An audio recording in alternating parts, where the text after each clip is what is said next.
خبریں کاروباری دنیا سے۔ خیبر پختونخوا اسمبلی میں مالی سال 25-2024 کا بجٹ پیش کر دیا گیا۔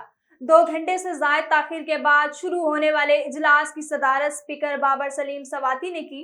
وزیر خزانہ خیبر پختونخوا آفتاب عالم نے بجٹ پیش کیا۔ اس موقع پر وزیر اعلیٰ KP کے امین گنڈاپور بھی ایوان میں موجود تھے۔ بجٹ اجلاس سے خطاب کرتے ہوئے وزیر خزانہ آفتاب عالم نے کہا کہ 8 فروری کے انتخابات میں عوام نے پاکستان تحریک انصاف PTI کو واضح مینڈیٹ دیا۔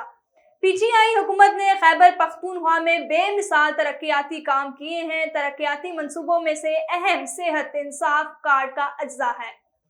وزیر اعظم نے آئندہ مالی سال کے بجٹ کے لیے فیڈرل بورڈ آف ریونیو کی 2 اہم ٹیکس تجاویز مسترد کر دیں۔ ذرائع کے مطابق FBR نے مختلف اشیاء پر سیل ٹیکس 18 سے 19% جبکہ پیٹرولیم مصنوعات پر ٹیکس 18% تک لگانے کی تجویز دی تھی۔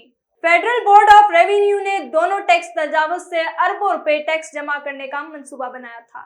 وزیر خزانہ خیبر پختونخوا آفتاب عالم نے کہا کہ حالیہ بجٹ ایک عوام دوست بجٹ ہے۔